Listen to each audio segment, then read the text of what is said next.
And as it turns out, the Penguin had a role lasting about 35 seconds in this season. Can't go back, Bob. We can! You don't have to do it! Pro tip here, guys. If you ever want to stop someone putting the gag back into your mouth, just slightly move your head away.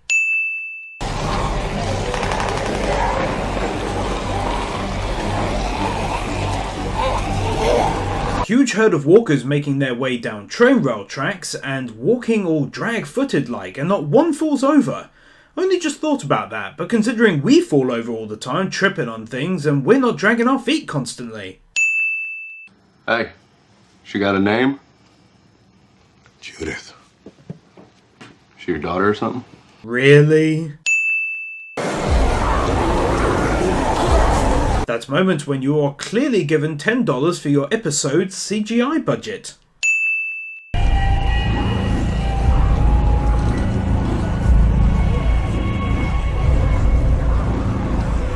Carol rests the tip of her gun's muzzle on the fence, presumably for increased aiming, but in the next shot you can see it's no longer on the fence, presumably for decreased aiming?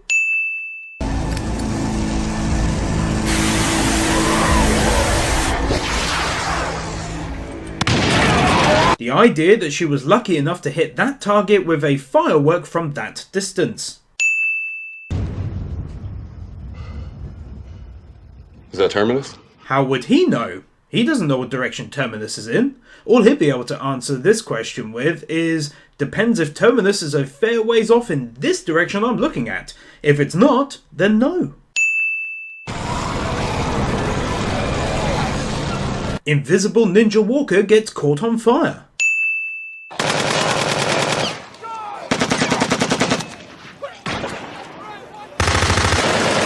Guns with absolutely zero recoil.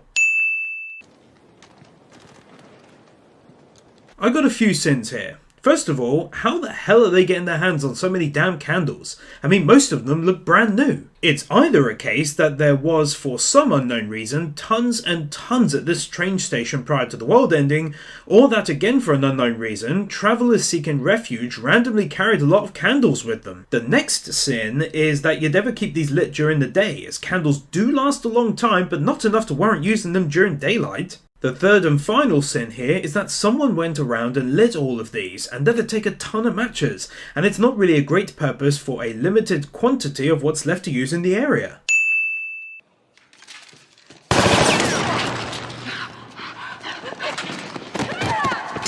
Yeah, by all means, don't shoot her when she's on the ground without a weapon when you can partake in a nice little scuffle instead. We fought and we got it back, and we heard the message. You're the butcher. And you are the literal butcher. This entire scene has barely any words at all, but is incredibly powerful. The reunion is such a beautiful moment for me, and it's one of my personal favourites from the series. For this, I'll remove 2 sins.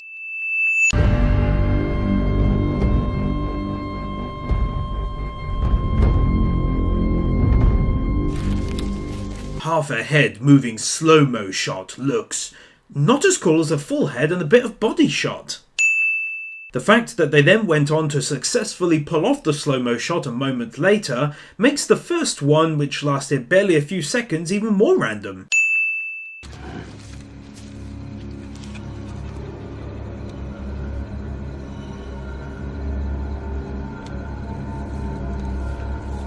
There's nothing. Well, he gave up on that awfully fast now, didn't he?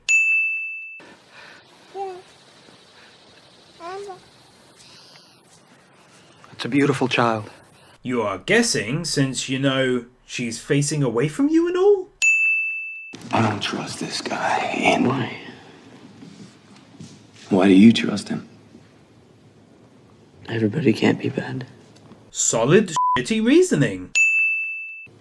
We're strong enough that we can still help people. And we can handle ourselves if things go wrong. And we're strong enough that we don't have to be afraid. What a bunch of crap. Everything he's saying is not even vaguely correct. We're strong. You're only strong when you have food and water inside of you. We're strong enough to not be afraid. Yeah, because that worked out incredibly well for you at Terminus, didn't it? Which happened about 2 days ago. Just going to sigh heavily, send this, and move the hell on.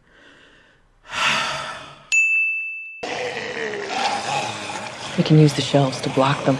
Or, and this is kind of out there and it might sound crazy, you could have used melee weapons to stab them from up there where it's safe. Given the building they're inside, it'd be very easy to put together a weapon long enough to just stab them from up top. But like I said, it's a crazy idea. Bob is out there somewhere. Scared. Alone. Maybe not alone. The Earl and Carol are missing too. Just how the hell did they manage to get out of a church with noisy ass doors at the front of it anyway? That's space in it. I should forgive them? For hurting him? For trying to kill us? Yeah, in fairness, that's some pretty bad advice when given to her 2 hours after Bob comes hobbling back after seeing them all chewing on his leg. This advice would best be given perhaps a few days down the line, or maybe even a week.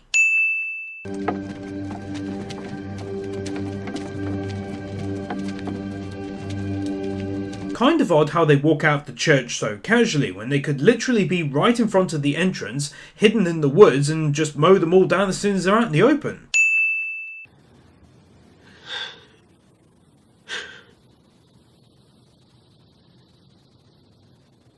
You know, it's only now at this point that I'm actually wondering as to the reason why they brought Bob back to the church in the first place. Surely he'd have been better kept by them as a hostage of sorts. I just can't think what kind of reason there'd be to return him at all, other than maybe thinking he'd wake up and tell them roughly where they were, but that could backfire if he didn't have a clue where they kept him. Don't know, makes no sense to me, so it's worthy of a sin. Until then, you've got laundry duty, and I want my uniform washed separately and pressed. I know. Decent use of whatever remaining battery power you have left, so you can do some fucking cardio. I'm guessing at the end of the world, food isn't exactly everywhere you look, and since you're not spending your day sat around watching TV, my guess is that cardio isn't really absolutely necessary anymore. You see these bruises? He has internal bleeding, but I need a CAT scan to know how bad, and even if I could determine that, I don't have the tools to save it. I told you, this was a waste of resources. Although you didn't tell her all of that information at the very start. Also, I think considering he's listening to a record player and she's using a cardio machine, neither of them can really talk all that much about wasting resources. She can't control them. But she doesn't because it's easier. It's also a lot harder for a woman in this situation to control men when there are no laws and rules anymore. I'm not sure how she'd control them unless there was a gun involved, but then that transcends control and becomes something else entirely.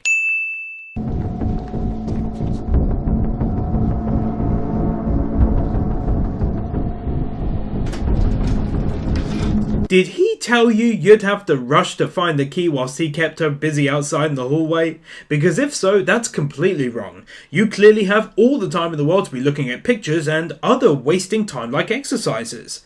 Take a seat, put your feet up and blow off some steam. Oh wait, that doesn't sound right. Yeah, fucking hurry up and look for the key. You're letting it so that we make it. No one's coming, Dawn. No one's coming. Beth, seeing that her words weren't quite getting across to the confused policewoman, decided to try and dumb it down to a caveman type sentence.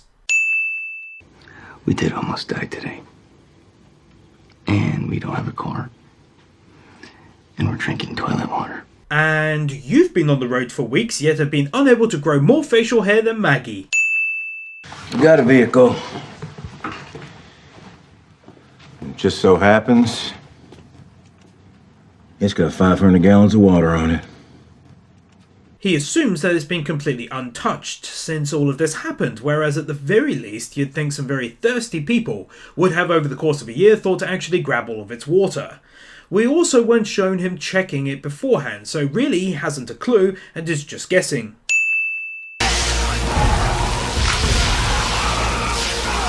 Well, in case you were wondering how to waste a huge amount of drinkable water, this should answer that question in full. Attempts to clear this intake with his bare hands when he has a cut on the back of his hand. I know why you have the haircut. I told you it's because I like it. I believe that. You're not the person people think you are. You want them to know who you are. Hairstyle psychologist Maggie interprets meaning from a fucking haircut. I used to work here or something? Something. But I'm not going to tell you because intrigue. 8 minutes of a very boring scene in which the two of them find a bed and say a few words about stuff and then they burn a couple of walkers.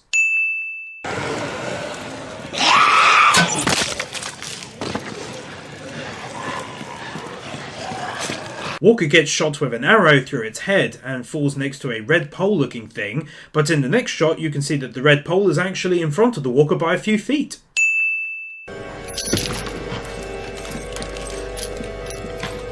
Putting an arrow in your mouth that was just recently pulled out of the head of a walker.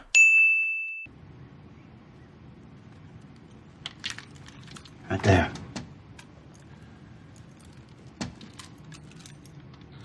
Finger pointing works pretty damn well if you're inside the same room and becomes less effective when you're inside a much larger room filled with more things that you could be pointing at. This is why we give verbal clues at the same time. Hey, there's a spider above the lamp on the right, for example. As you can imagine where this scene is going, pointing thus becomes infinitely less effective when you're looking out at a fucking city and you're not giving any verbal clues.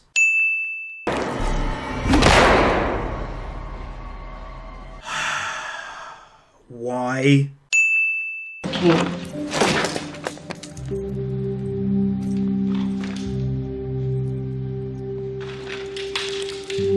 Shoves the book back into her hands because he wants to be her therapist?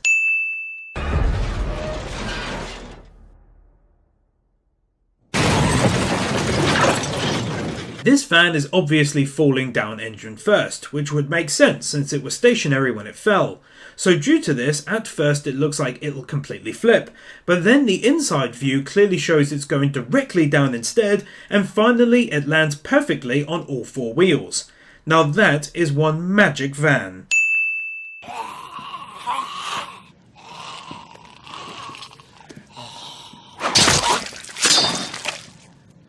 Blade has the same amount of blood on it before and after this happens.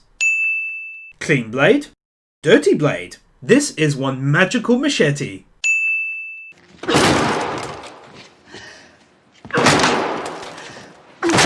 Soon cleaned all of that blood out of the carpet, huh?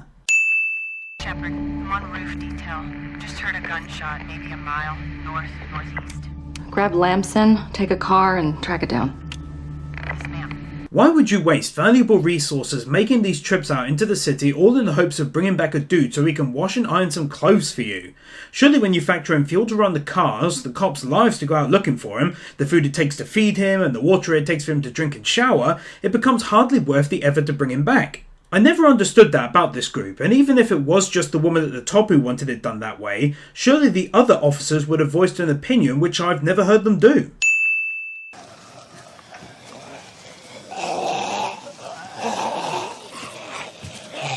What are the chances that a falling telephone or electric pole like this just so happens to land on 3 walkers? Like 1 I could understand, but 3 all at the same time being in the exact right position to get hit by it? The way you talk. The way you carry yourself. Are you a cop? Sorry, but I call BS on this one, since he literally said 37 words to the guy from start to finish, and in terms of carrying himself, he looked no different at all from the others in how he was holding his weapon. I think this is an attempt to quickly push the plot, and it kind of failed when it's properly analysed. Rick. 3's better than 2.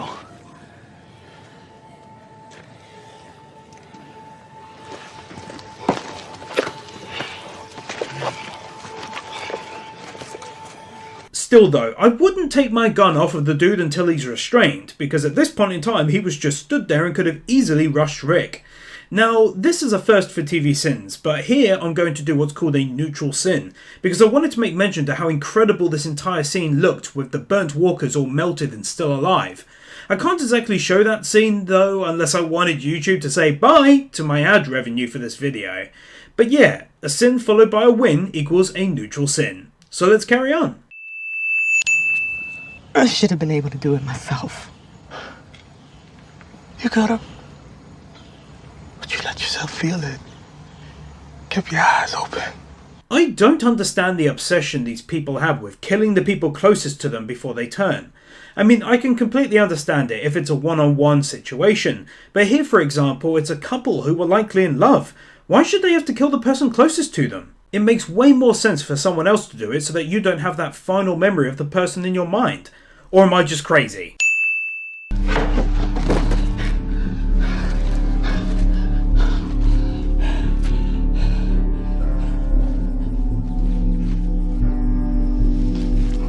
Or you could have gone out the front door. I doubt anyone is interested in stopping him from going anywhere if he was really that insistent on leaving anyway.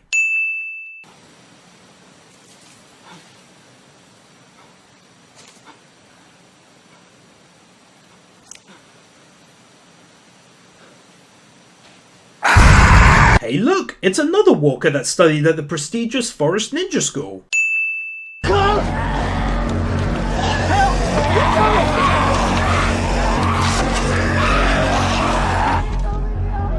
I could go on a huge rant here about this moron. I could do that, but it'll take too long. So I'll simply do a heavy sigh, I'll roll my eyes, I'm sure you'll all do the same, and then we can carry on.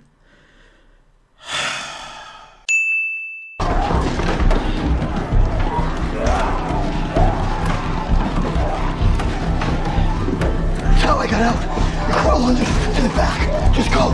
Take the little one and go. My god, that was so obviously a doll, it's insane. I mean, I doubt the baby was in there and just had a super rigid wooden-like arm the whole time.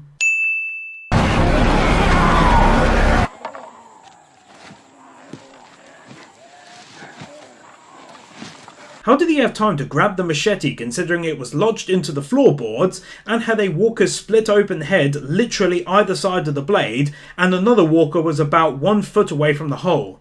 I doubt he'd have had time to get back up there and free it before quickly going back down into the hole. Every time they go out there, has to be worth it, has to matter. He lost sight of that. Picture frame pointing towards Beth. Picture frame pointing between the two of them. I get it now.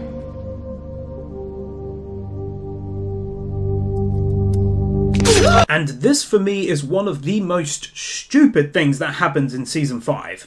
The fact that Beth, knowing that she was about to go back to her sister and all of her friends who are basically her family now, stops to then go back and stab the woman like that. It's so utterly stupid, so pointless. Like, I could kind of understand it if she tried stabbing her in the throat for a killing blow, but to then stab her boob? For this, I'm going to be adding 10 sins.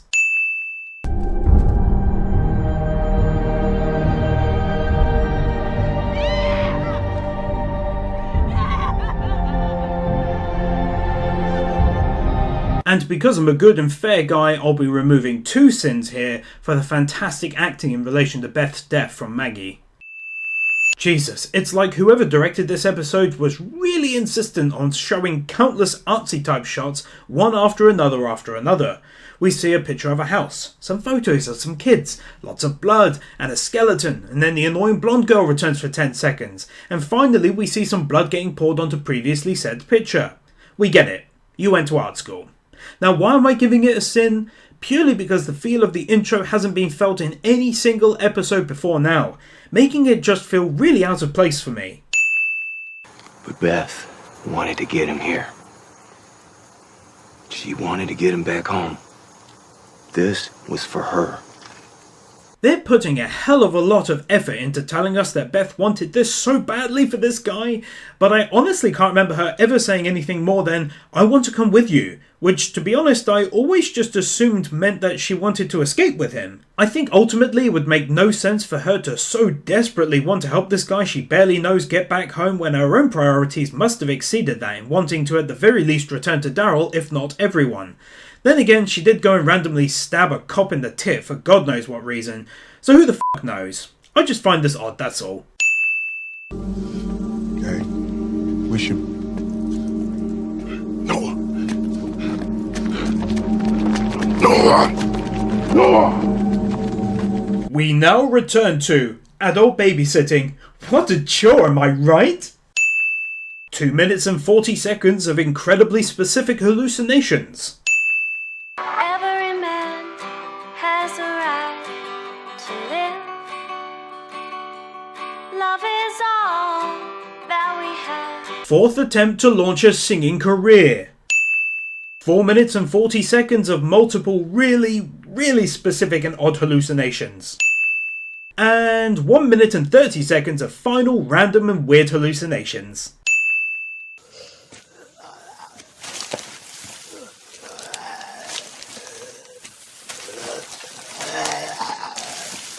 Witnessed for the first time ever in this show what it would actually sound like if a walker was making its way over to you in a forest. I'd have been very happy if Season 5 ended the whole forest ninja walker trend, but sadly that's not the case, and this was but a tease of how it should be.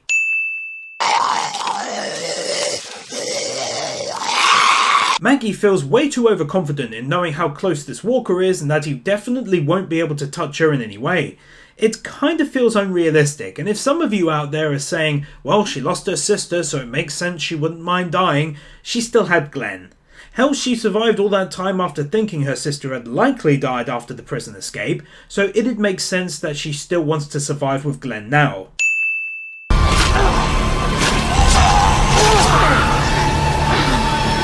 You would think that they would be concerned about the fact that a dirty, blood-ridden blade just made its way through a walker and then sliced a small part of Abraham's arm. That maybe that could spread the virus to him, but evidently that's not the case, which is kind of confusing, as if a bite transfers it, why can't there blood? Hey. You with friends? We're not friends. Although he wasn't just talking about himself, obviously. We tell ourselves that we are the Walking Dead. Wow, for what I think is the first time ever I get to say the age-old CinemaSins joke, roll credits. Yeah, I know. It's weird when I say it.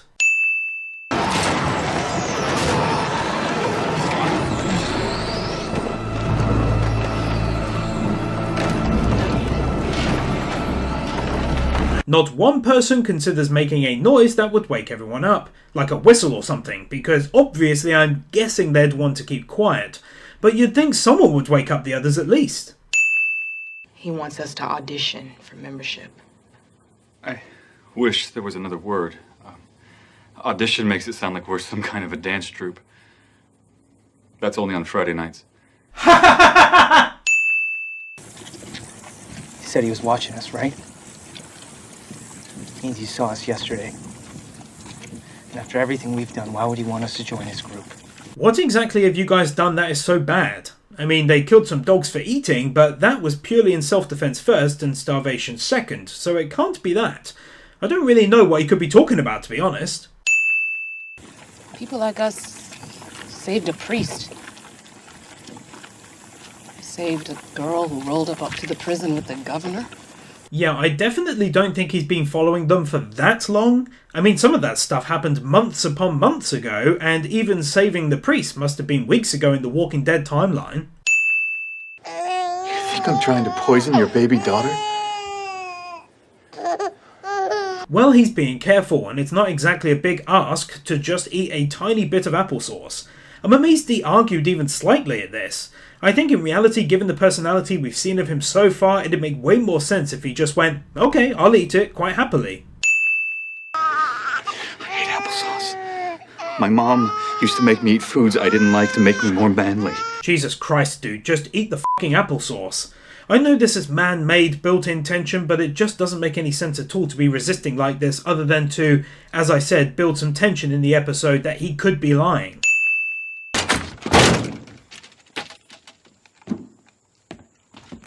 Where did he get the water to wash down his right arm? Oh, we're fine. Eric? Eric? Eric? Eric! No one simply tells him that Eric is okay and is inside the building. When I saw that flare go up, I thought... He thought he'd stupidly run off inside a heavily wooded area at night with his hands tied behind his back rather than simply say, hey, my partner sent up that flare and he's in trouble?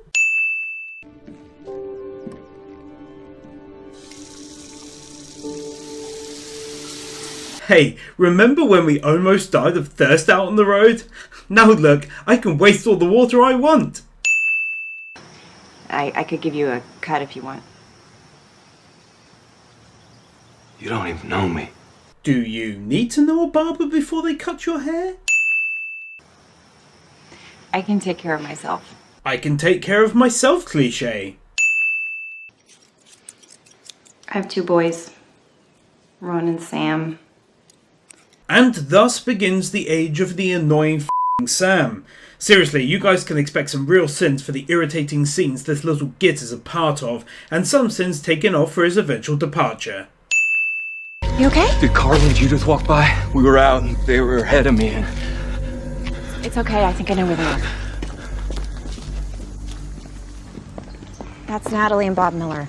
So why would you think they'd gravitate straight there? Is Carl so longing in his life for the presence of grandparents that he ran around the block to try and find an old person to show himself and his sister to? The Teenage. Yay! Moody teenagers! This girl is also sadly going to earn the show a few sins for her random attitude and attitude changes throughout the seasons. All in all, I just find her, like I'm sure many of you do, to be very annoying in general, although I'm sure there'll be a few comments regarding her past and how that excuses everything she does. Bring it on. Yeah, took Enid 3 weeks to say something. Pull it together, sport. Hypocrite. Not to mention that he just told Carl it took her 3 weeks to say even a word, and yet Carl comes up there all like, hey, whose comic is this? And because he doesn't know if he wants to play pool or video games, because he's not used to that, like, at all, she gives him that stupid ass comment. You're Rick. You'd think this would be said in the more normal fashion of a question. You're Rick? Rather than a direct statement which sounds as though it's being said to someone who's forgot themselves. You're Rick.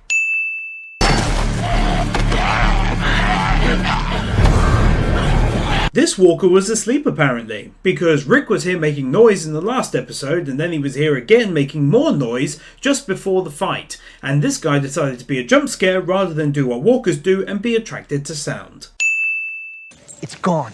It took down one of our friends. It's nearby, we're not letting it go. Yet another walker that somehow manages to sneak up on a group of 5 people all facing in different directions in the fucking woods. Why'd you let these people in? Because we actually know what we're doing out there. Hey! Whoa! That's enough! Removing a sin here for how Glenn dealt with this numpty. It makes for a pretty awesome scene all in all, proving just how much more adapted to combat and the new world they are rather than these guys. Yeah, man.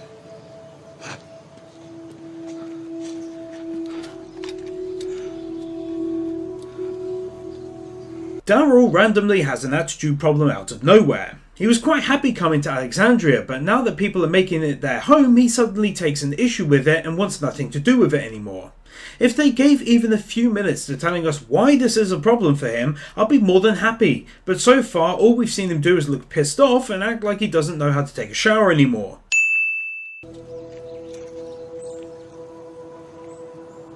You don't like me, do you? Pointless teenager style snub. 1 minute and 30 seconds of shooting someone else's family pictures in the woods and then looking around hoping to get noticed by a walker. In the process of doing this, she also wastes a lot of bullets when she could simply whistle or clap her hands to make noise and draw them. Mind if I join?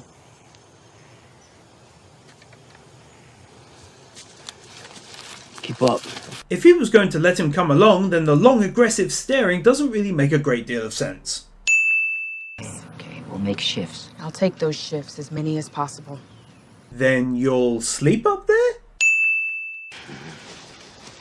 People are people. The more afraid they get, the more stupid they get.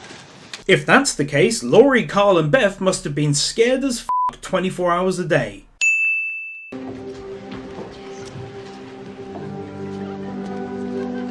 And there's Sam, and that's a f***ing sin. What are you doing? Followed you. I was hoping you're gonna make more cookies, but... You f***ing little weirdo.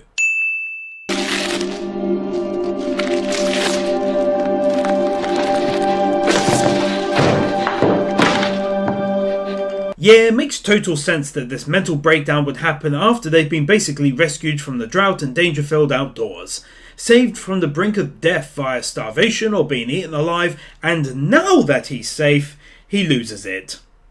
Right.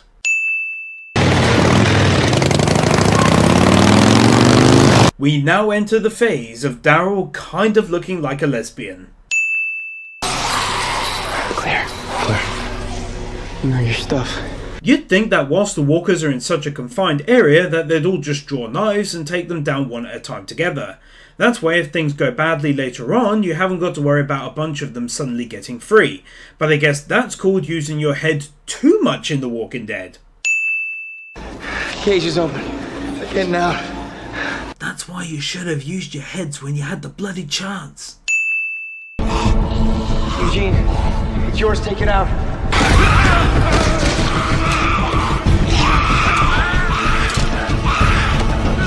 Why didn't he just do that at the start to get over to them, rather than leaving the killing of a walker up to the guy who's been telling everyone for weeks that he can't shoot a gun or fight in any way?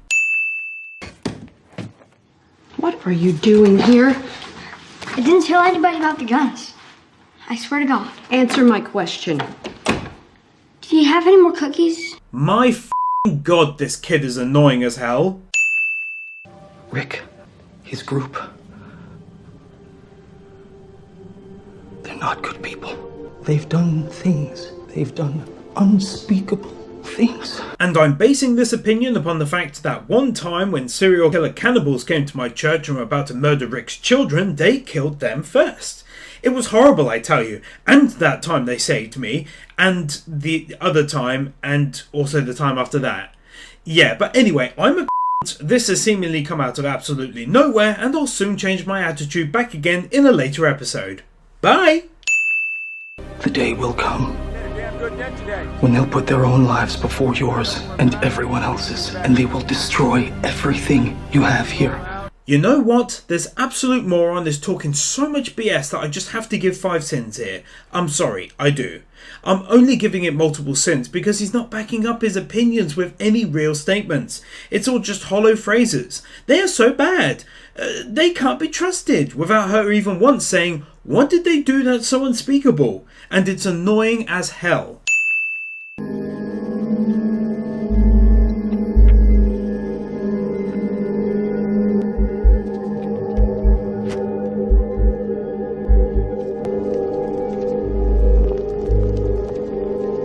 Aw, that's nice.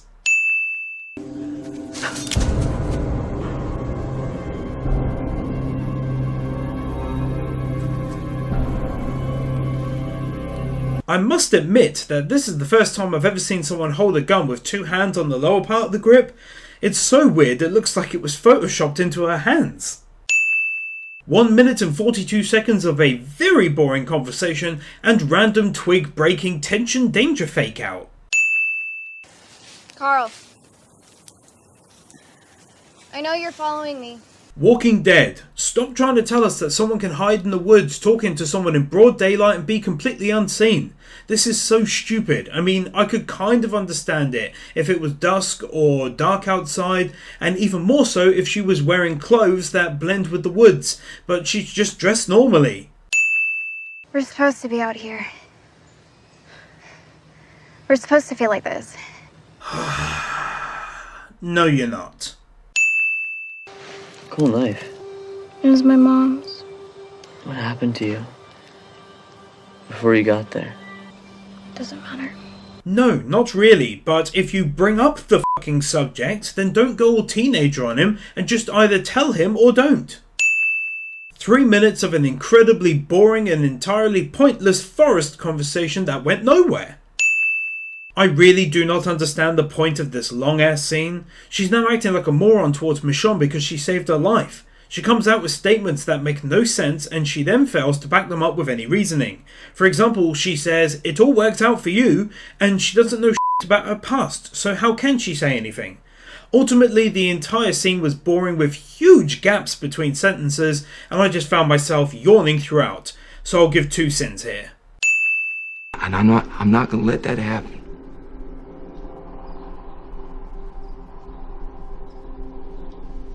Why do you care? Because any decent grown-up man would care that a guy is beating on a woman. It's in our DNA and it's natural, even when the world has ended, for a man to want to protect a woman from harm. This is kind of a dumbass statement, to be honest. Okay, I can take care of myself. We have to take care of ourselves. If taking care of yourself involves patching yourself up after he's beaten you, then yeah, I guess you can.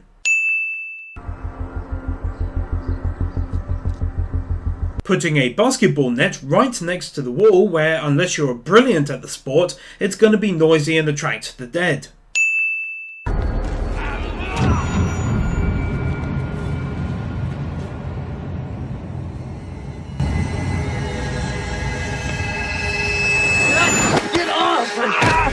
Okay, so I'll be dishing out some sins here. For example, Carl actually tries to stop his dad when he finally manages to get back on top. This annoys me so much because if it's your family and you don't know what's happened, then you should naturally take your father's fucking side. Not to mention the fact that it's not exactly easy for Rick to get off of him even if he wanted to, because the guy is still actively attacking him, for God's sake. I'm giving 5 cents here, I don't even care. And just let it happen. If you don't fight, you die. I'm not gonna stand by. And I'm giving 5 cents here as well. I know she kind of did it for the purpose of keeping him safe and keeping him in Alexandria, but the way it was done was just so backstabby. Like, I just feel this could have been done in a vastly better way without knocking him out from behind, because let's review the facts. First, he kept a woman safe from being beaten. Second, he had to defend himself in the street and no one backed him up. Third, 2 of the people from Alexandria looked as though they were going to rush in, and so he drew his weapon to keep them back. Lastly, he was explaining things in a pretty aggressive way, but still kept his gun out to defend himself, and then he gets knocked out from behind by his friend. Just seems like a poor way to go about it. Rick?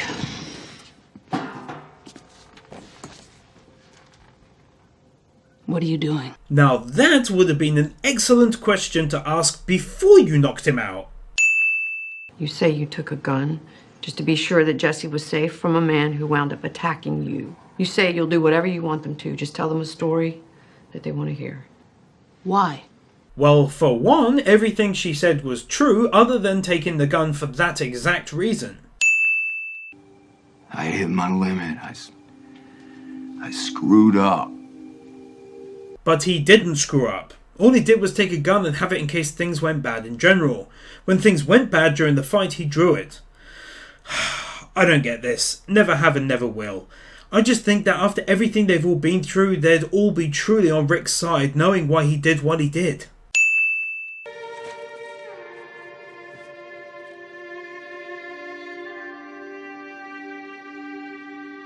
Ew.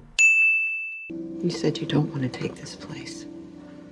And you don't want to lie? Oh, sunshine. You don't get both. Randomly talking to Rick like he's 9 years old. So you don't want a gun, Father? I just want a quick walk. The word of God is the only protection I need. Wow, this guy really got on my fucking nerves back in these older episodes. But thankfully, his random attitude change will go back to normal after a little while. Definitely believe that.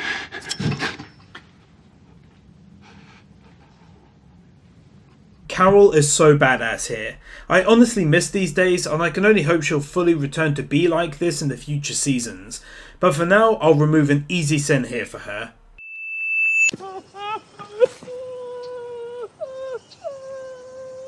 Right. This makes total and absolute sense. Can you get that? Yeah.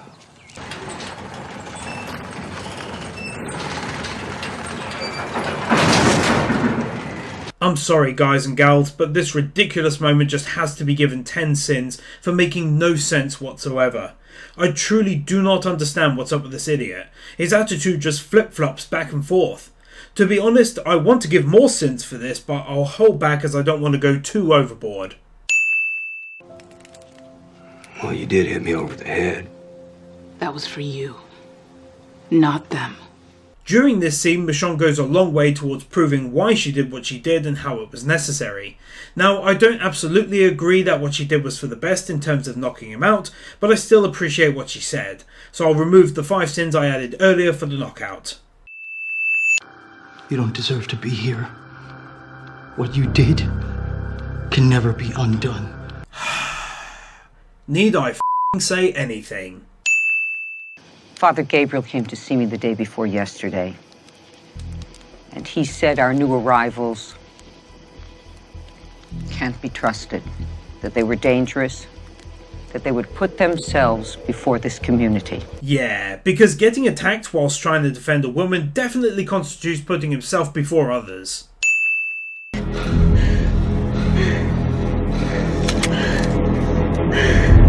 Using a scope at the range of 3 feet. They died. They all died because of me. Oh, boo-hoo! Old wounds opening up that no one cares about. They'll find us. Sorry, Glenn, you're my boy, but I have to send the fact that you're allowing this douchebag to live after he literally tried to murder you and then worse, left you to be eaten alive after that.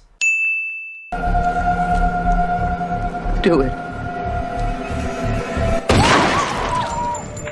I love how they did this. How he so quickly and without any hesitation at all turns and then pulls the trigger. It was an awesome ending that for me was just so damn cool. For this ending, I'll remove 2 sins.